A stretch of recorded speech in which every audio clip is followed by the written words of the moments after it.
जय जय रघुवीर समर्थ.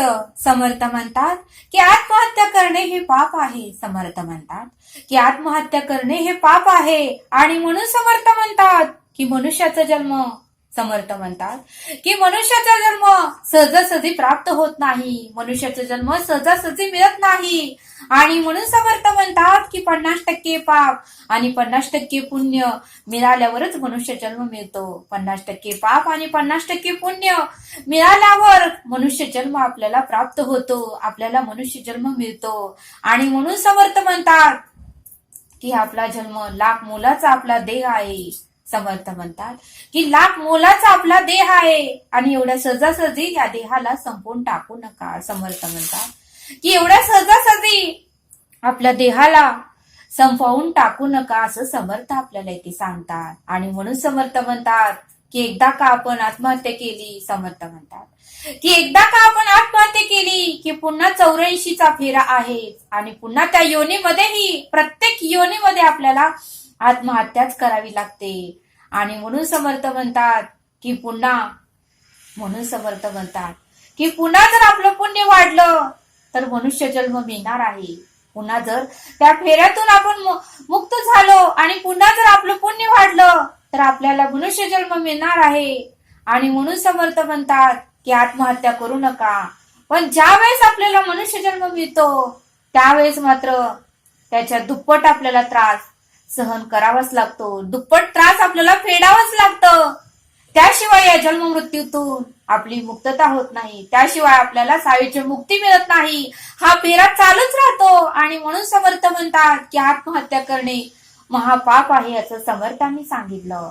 आणि म्हणून समर्थ म्हणतात की आत्महत्या करण्यापूर्वी म्हणून समर्थ म्हणतात की आत्महत्या करण्यापूर्वी ज्या आई वडिलांनी आपल्याला लहानाचे मोठे केले त्यांचा थोडा तरी आपण विचार केला पाहिजे. ज्या आई वडिलांनी आपल्याला लहानाचं मोठं केलं त्यांचा थोडा तरी आपण विचार केला पाहिजे. आणि म्हणून समर्थ म्हणतात की थोडं संकट आलं की घाबरून जातो. म्हणून समर्थ म्हणतात की आजकालची मुलं, या कलियुगातली मुलं की थोडंफार संकट आलं की घाबरून जातात आणि दुसरा तिसरा मार्ग शोधतच नाहीत. त्यांना फक्त आत्महत्या करण्याचाच मार्ग दिसतो. आणि म्हणून समर्थ म्हणतात की आत्महत्या करू नका. तुम्ही करण्यापूर्वी एक क्षण तरी आपल्या आई वडिलांना डोळ्यासमोर ठेवा. ज्या आई वडिलांना जन्माला घालताना त्याला मोठं करताना किती त्रास झाला असेल, प्रत्येक वेळेस पोलिओ डोस दिला, प्रत्येक वेळेस रात्रभर जागल्या आणि प्रत्येक वेळेस त्या लहान बाळाला मोठं केलं, आपल्याला लहानाचं मोठं केलं, याचा थोडा तरी आपण विचार केला पाहिजे. आत्महत्या करण्यापूर्वी आपल्या आई वडिलांचा आपण थोडा तरी विचार केला पाहिजे. आणि त्यांच्या मनाचा, त्यांच्या आनंदाचा, त्यांच्या सुखाचा आपण थोडा तरी विचार केला पाहिजे.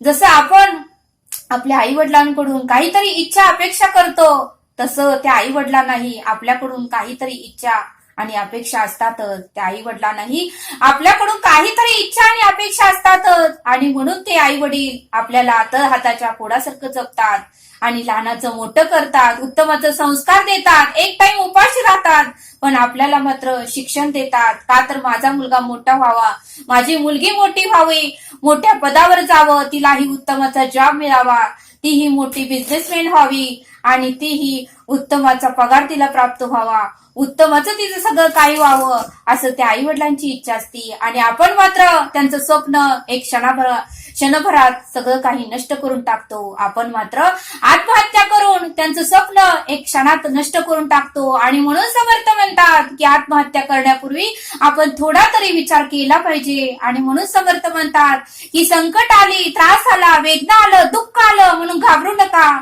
त्याला फक्त आत्महत्याच हा पर्याय नाही, दुसरेही अनेक पर्याय आहेत. त्यावेळी शांत बसा, संयम ठेवा, स्वतःला सांभाळा, थोडं शांत बसा, मार्ग आपोआपच निघतो. तो परब्रह्म, तो ईश्वर, त्याने जी सृष्टी निर्माण केली ती फार विचार करून केलेला आहे. तो आपल्याला संकट देतो तर त्यातून तोही संकटातून आपल्याला सोडवतो. जो परब्रह्म, जो ईश्वर आपल्याला संकट देतो तो संकटातूनही आपल्याला सोडवतो. फक्त त्याच्या चरणावर आपल्याला दृढ विश्वास ठेवता आलं पाहिजे, त्याच्या चरणावर आपली भक्ती पाहिजे, तर तो आपल्याला कोणत्याही संकटातून सोडवतो. कारण परब्रह्माला कोणतीही गोष्ट अशक्य नाही, अशक्य ते शक्य करतील स्वामी. आणि म्हणून समर्थ म्हणतात की आत्महत्या करणे पाप आहे असं समर्थांनी आपल्याला इथे सांगितलं. समर्थ म्हणतात की त्रास तर कोणाला नाही. समर्थ म्हणतात की त्रास तर कोणाला नाही, परब्रह्माला त्रास होता प्रभू रामचंद्राच्या. समर्थ म्हणतात की प्रभू रामचंद्राच्या राज्याभिषेकासाठी, प्रभू रामचंद्राच्या राज्याभिषेकासाठी ऋषी मुनींनी शुभ मुहूर्त लिहून ठेवला होता. ऋषी मुनींनी शुभ मुहूर्त लिहून ठेवला होता. पण त्याच दिवशी वनवासाचा मुहूर्तही लिहून ठेवला. लिहून ठेवला होता. आणि ज्या दिवशी प्रभू श्रीराम प्रभूंना राज्याभिषेक होणार होता, ज्या दिवशी श्रीराम प्रभूंचा राज्याभिषेक होणार होता, त्याच दिवशी मात्र श्रीराम प्रभूंना वनवासाला जावं लागलं. आणि 14 वर्ष वनवास श्रीराम प्रभूंनी भोगला. म्हणून समर्थ म्हणतात की त्रास कोणाला नाही, त्रास तर परब्रह्माला सुद्धा आहे. म्हणून समर्थ म्हणतात की श्रीकृष्णाचाही जन्म तुरुंगात झाला. म्हणून समर्थ म्हणतात की श्रीकृष्णाचाही जन्म तुरुंगात झाला. आणि साक्षात ईश्वरालाही त्रास होते, साक्षात ईश्वरालाही संकट आली. आणि आपण तर मनुष्य आहोत. साक्षात ईश्वराला परब्रह्मालाही त्रास होते, संकट होती, तर आपण तर मनुष्य आहोत. तो ईश्वरही संकटही देतो आणि त्या संकटातही सोडवतो. आपल्याला फक्त संयम ठेवता आलं पाहिजे आणि आपल्याला फक्त त्या संकटाच्या वेळी शांत बसून निर्णय घेता आलं पाहिजे, शांत विचार करता आलं पाहिजे, असं समर्थ आपल्याला इथे सांगतात. आणि म्हणून समर्थ म्हणतात की आपण जर संयम ठेवलो, शांत बसलो की मार्ग आपोआपच निघतो. त्यासाठी आत्महत्या हा शेवटचा पर्याय नसतो. समर्थ म्हणतात की त्यासाठी आत्महत्या हा शेवटचा पर्याय नसतो. अनेक पर्याय असतात, त्या पर्यायांचा आपण शोध घेतला पाहिजे. संकटाच्या वेळी सर्व काही ईश्वरावर सोडून आपण अखंड त्या भगवंताचं चिंतन केलं पाहिजे. आणि तरच भगवंतालाही आपली चिंता लागते आणि भगवंत आपल्याला त्या संकटातून सोडवतो. आणि म्हणून समर्थ म्हणतात की प्रत्येक संकटावर उपाय असतो, प्रत्येक संकटावर मार्ग निघत असतो. त्यासाठी आत्महत्याच हा पर्याय नाही, असं समर्थांनी आपल्याला इथे सांगितलं. आणि म्हणूनच समर्थ आपल्याला एक बोध देतात. एका गावामध्ये गरीब असं कुटुंब राहत होतं. एका गावात गरीब कुटुंब राहत होतं आणि त्यांना एकुलता एक मुलगा होता. आणि त्या मुलाचं नाव गणेश होतं. त्या आई वडिलांनी जे मिळेल ती कामं करत होती.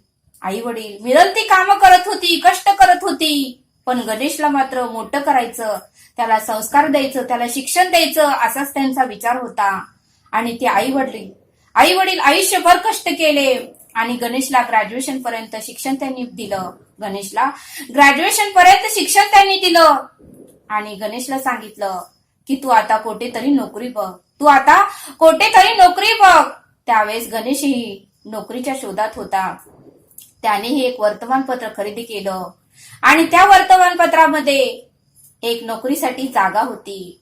आणि त्या ठिकाणी गणेशनं जायचं ठरवलं. पण गाव त्याचं खेडेगाव होतं आणि इंटरव्ह्यू मात्र शहरात होता. त्याचं गाव खेडेगाव होतं, इंटरव्ह्यू मात्र शहरात होता. पण आता जायचं तरी कसं? येण्या जाण्यासाठी सुद्धा पैसे नव्हते. पण आईने मात्र 100 रुपये साठवून ठेवलेले होते. आई म्हणाली, गणेश बाळा, हे 100 रुपये घे, तुला येण्या जाण्यासाठी असू देत. आणि तू हे पैसे घेऊन बस करून तू त्या इंटरव्ह्यूला जा आणि आनंदाची बातमी घेऊनच तू घरी ये, असं म्हटले. त्यावेळेस गणेशाने आईच्या पाया पडले, वडिलांच्या पाया पडलं आणि आपल्या घरामध्ये मंदिरात जाऊन देवालाही सांगितलं. आणि गणेश त्या दिवशी आवरून इंटरव्ह्यू साठी निघाला. पण त्याच्या खेडेगावापासून शहर 4 किलोमीटर दूर होतं. त्याच्या खेडेगावापासून शहर 4 ते 4.5 किलोमीटर दूर होतं. पण गणेशनं पण विचार केला की आपल्या आईने कष्टाने हे पैसे जमवलेत, आपण हे 100 रुपये खर्चाचे नाही. आणि गणेशने 4.5 किलोमीटर प्रवास पायी केला. त्याला वेळ लागला, 1 तास तिथे पोहोचायला लागला. त्याच्या अगोदर मात्र 15 ते 20 मुलं त्याच्या अगोदर इंटरव्ह्यू साठी थांबले होते. गणेशही तेथे बसला. थोड्या वेळाने 1-1.5 तासाने गणेशाचीही वेळ आली. गणेशालाही आत बोलवलं. साहेब लोकांनी त्याचे सर्व काही फाईल चेक केल्या, त्याचा रिझ्यूम चेक केला, तुझं शिक्षण किती झालंय ते विचारलं, तुझे कोणकोणते कोर्स झाले ते विचारलं. आणि शेवटचा प्रश्न विचारला की तुझ्याकडे ईमेल आयडी आहे का. शेवटचा प्रश्न गणेशला विचारला की तुझ्याकडे ईमेल आयडी आहे का. त्यावेळेस गणेश म्हणाला की सर मी अजून माझी ईमेल आयडी काढलेली नाही, पण तुम्ही मला एक संधी द्या, मी उद्यापर्यंत माझी ईमेल आयडी काढून घेतो. त्यावेळेस ते सर म्हणाले आमच्याकडे वेळ नाही, आम्हाला उद्याच्या उद्या ही जागा भरायची आहे. त्यामुळे तू ईमेल आयडी तर तुझा काढ, पण नेक्स्ट टाइम ज्यावेळेस आमच्या कंपनीमध्ये जागा निघतील त्यावेळेस मात्र तू इंटरव्ह्यूला ये. आता तर आम्ही तुला जॉब देऊ शकत नाही, आता आम्ही तुला नोकरी देऊ शकत नाही. तू तुझा ईमेल आयडी काढ, नेक्स्ट टाइम ज्यावेळेस आमच्या कंपनीत जागा निघतील त्यावेळेस तू इंटरव्ह्यू द्यायला ये. त्यावेळेस गणेश नाराज झाला, बाहेर आला, पण तरीही त्याने हार मानली नाही. त्याच्याकडे चिकाटी होती, संयम होता, विश्वास होता, आई वडिलांचा कष्ट त्याची जाणीव होती. आणि त्याने विचार केला की आपण हार मानायची नाही. आपल्या आई वडिलांनी कष्ट करून, त्रास सहन करून, वेदना सहन करून आपल्याला लहानाचं मोठं केलं, संस्कार दिले, आपल्याला शिक्षण दिलं. त्यांच्याही काहीतरी माझ्याकडून अपेक्षा असतील आणि त्या अपेक्षा मी पूर्ण करणार. त्या अपेक्षा मी कोणतंही वादळ येऊ दे, कोणतंही संकट येऊ दे, कोणतंही तुफान येऊ दे, मी त्या अपेक्षा पूर्णच करणार, असं त्याने त्याच्या मनाला ठरवलं. आणि तो रस्त्यातून चालत होता. चालता चालता तो एका झाडाखाली बसला. त्याला वाईट तर वाटलं की इंटरव्ह्यू मध्ये तो पास झाला नाही. एक ईमेल आयडी साठी त्याला रिजेक्ट केलं, एक ईमेल आयडी साठी त्याला नोकरी मिळाली नाही, त्याला जॉब मिळाला नाही. तरीही तो शांत बसला एका झाडाखाली, गार सावलीला शांत बसला. आणि शांत बसल्यानंतर समोरच एका सफरचंद विकत असणाऱ्या गाड्याकडे त्याचं लक्ष गेलं. समोरच सफरचंद विकत असणाऱ्या गाड्याकडे गणेशचं लक्ष गेलं. आणि गणेशच्या मनातही विचार आला की आपणही या 100 रुपयाचे सफरचंद खरेदी करावे, आपणही या 100 रुपयाचे सफरचंद खरेदी करावे. ज्या आईने कष्ट करून 100 रुपये येण्या जाण्यासाठी दिले होते, तर गणेशनेही आईच्या कष्टाची जाणीव ठेवून ते 100 रुपये खर्च केले नाही, त्या 100 रुपयाचे सफरचंद खरेदी केले. आणि तो सफरचंद घेऊन मंदिराच्या समोर विकत बसला. आणि येणारे जाणारे भक्त देवासाठी, परमेश्वरासाठी ते सफरचंद खरेदी केले. आणि 100चे गणेशाकडे 200 रुपये झाले. त्या दिवशी 100 रुपयाचे सफरचंद खरेदी केले होते, ते गणेशाने 200 रुपयांना विकले. आणि 100 रुपये त्याला नफा झाला. आणि गणेशने ठरवलं की आता आपण थोडे दिवस तर सफरचंदच विकायचं. आणि गणेशनं हळूहळू करत एक गाडा खरेदी केला आणि सफरचंद तोही त्या मंदिराच्या समोर येऊन विकू लागला. थोडे दिवस गेले. 4-5 वर्षांनी गणेश फार मोठा झाला, व्यापारी झाला. आणि हळूहळू त्याला त्या फळांसाठी ऑर्डरही येऊ लागल्या. हळूहळू इतका मोठा झाला की त्याने स्वतःचं एक दुकान खरेदी केलं आणि सफरचंद विकू लागला. असं करत करत त्याचं नाव भरपूर मोठं झालं. आणि मोठमोठ्या व्यापाऱ्यांकडे त्याचं नाव गेलं. मुंबई दिल्लीतले लोकही त्याची इंटरव्ह्यू घ्यायला त्याच्या दुकानात आले, त्याच्या गाळ्यामध्ये आले. आणि त्यावेळेस त्याला विचारलं की तुम्ही इथपर्यंत कसं पोहोचला, तुमचा प्रवास कसा झाला. त्यावेळेस गणेशाने सर्व काही सांगितलं. आणि इथपर्यंत मी असा पोहोचलो असं सांगितलं. आणि शेवटी ते साहेब लोक म्हणाले की आम्हाला तुमचा ईमेल आयडी द्या आणि तुमचा कॉन्टॅक्ट नंबर द्या. आम्हाला ज्या वेळेस आम्हाला ऑर्डर करायची आहे, फळांची ऑर्डर करायची असते, त्यावेळेस आम्ही तुम्हाला मेल करतो. त्यावेळेस गणेश म्हणला की सर तुम्ही बाकीचं काही मागा, पण ईमेल आयडी काय मागू नका. कारण ईमेल आयडी मी ओपन केलेलाच नाही आणि मी करणारही नाही. कारण तीच ईमेल आयडी जर मी ओपन केली असती, ईमेल आयडी जर मी काढली असती, तर आज मी कुठेतरी 10-15 हजाराची नोकरीच करत बसलो असतो. ती ईमेल आयडी काढली नाही म्हणूनच आज मी लाखाचा व्यापारी झालोय, लाखाचा बिझनेस करतोय.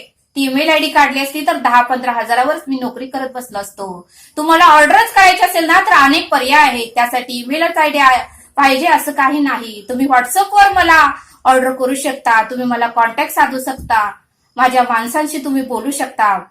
साहेब अनेक पर्याय आहेत, सर अनेक पर्याय आहेत, असं गणेशने त्या लोकांना सांगितलं. त्यावेळेस त्या लोकांनाही गणेशचं म्हणणं पटलं आणि त्यांनी गणेशाचा आभार मानून तेही निघून गेले.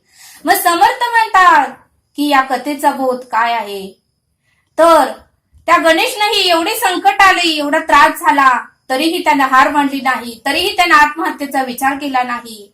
तो कष्टाने जिद्दीने इथपर्यंत पोहोचला. तसं समर्थ म्हणतात की प्रत्येक गोष्टीला काही ना काहीतरी मार्ग निघत असतो. आपण फक्त शांतपणाने विचार केला पाहिजे आणि जीवनाचा प्रवास केला तर यश, कीर्ती, प्रताप, महिमा हा मिळणारच आहे, असं समर्थांनी आपल्याला इथे सांगितलं.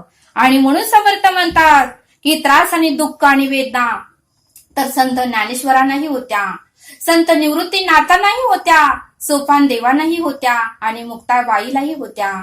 म्हणून त्यांनी आत्महत्येचा विचार कधीच केला नाही. उलट ते जगाचा सामना करीत राहिले आणि सर्वांनी त्यांना वाईट टाकले. सर्व गावकऱ्यांनी त्यांचा तिरस्कार केला, त्यांचा द्वेष केला, त्यांचा मत्सर केला. तरीही त्यांनी या सर्वांचा सामना केला. कधीही हार मानली नाही, कधीही त्यांनी दुःख वाटून घेतलं नाही. आणि त्यांचा पूर्ण विश्वास परब्रह्म त्या विठ्ठलावर होता, त्या पांडुरंगावर होता. आणि शेवटी मात्र त्यांचा विजय झाला आणि सर्व लोक त्यांचे दर्शन घेऊ लागले. म्हणून समर्थ म्हणतात की संयम ठेवा, शांती ठेवा, सर्व काही योग्यच होतं, फक्त आपले विचार बदला, आपलं नशीब आपोआपच बदलेल, असं समर्थ आपल्याला इथे सांगतात.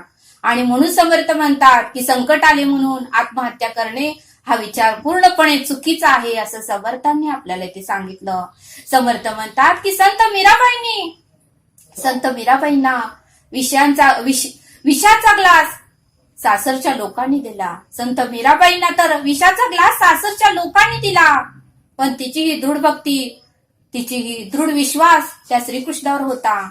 आणि मीराबाईंनीही आत्महत्येचा विचार कधीच केला नाही, कारण मीराबाई म्हटली की माझा परब्रह्म, माझा ईश्वर, माझा श्रीकृष्ण मला माझ्या संकटातून नक्कीच सोडवणार. आणि म्हणून समर्थ म्हणतात की त्या परब्रह्मावरही आपला विश्वास पाहिजे. तो संकटही देतो आणि त्यातून तोही आपल्याला सोडवतो. म्हणून समर्थ म्हणतात की संत जनाबाईला चोरीचा आळ आला होता, संत जनाबाईवरही चोरीचा आळ आला होता, तरीही त्यांची भक्ती विठ्ठलावर होती, त्यांचाही दृढ विश्वास विठ्ठलावर होता. आणि म्हणून संत जनाबाईही परीक्षेत पास झाल्या. त्या सुराचेही पाणी झाले आणि गावकरी मात्र जनाबाईच्या पाया पडू लागले, जनाबाईची माफी मागू लागले की आमचं चुकलं, खरंच तुम्ही धन्य आहात. म्हणून समर्थ म्हणतात की त्रास तर सगळ्यालाच आहे, त्रास परब्रह्माला आहे. म्हणून समर्थ म्हणतात की संत वीणाताईंना आई वडिलांनी त्रास दिला आणि संत वीणाताई तरुणपणीच विधवा झाल्या होत्या. त्यांचे खडतर आयुष्य होते, त्यांच्या आयुष्यात दुःख, कष्ट आणि वेदनाच होत्या, पण त्यांचा दृढ विश्वास समर्थ रामदास स्वामींवर होता. आणि कीर्तन करता आपला देह समर्थ रामदास स्वामींच्या चरणावर ठेवला आणि त्यांनाही सायुज्य मुक्ती मिळाली. कीर्तन करता वेणाताईंनी आपला देह समर्थ रामदास स्वामींच्या चरणावर ठेवला आणि त्यांनाही सायुज्य मुक्ती मिळाली. म्हणून समर्थ म्हणतात की त्रास तर सगळ्यांनाच आहे, म्हणून आत्महत्या करू नका, असं समर्थांनी आपल्याला इथे सांगितलं. म्हणून समर्थ म्हणतात की भक्त प्रल्हादालाही वडिलांनी त्रास दिला. त्याची भक्ती, त्याचा विश्वास पूर्णपणे नारायणावर होता, त्याची भक्ती, दृढ विश्वास नारायणावर होता, विष्णूवर होता.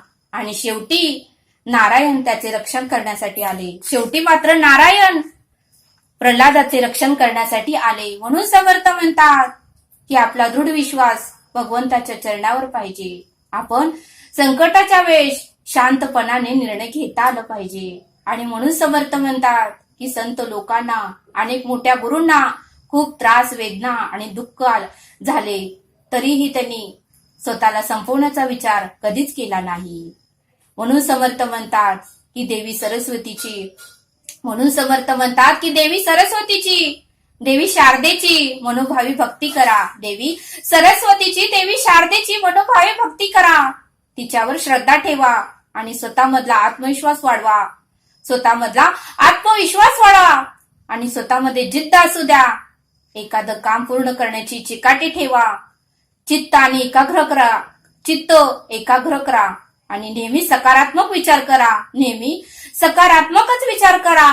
मग बघा सर्व काही उत्तमच होईल आणि मग मात्र तुम्हाला आनंदच मिळेल. आणि म्हणून समर्थ म्हणतात की स्वतःमधले विचार बदला. म्हणून समर्थ म्हणतात की स्वतःमधले विचार बदला.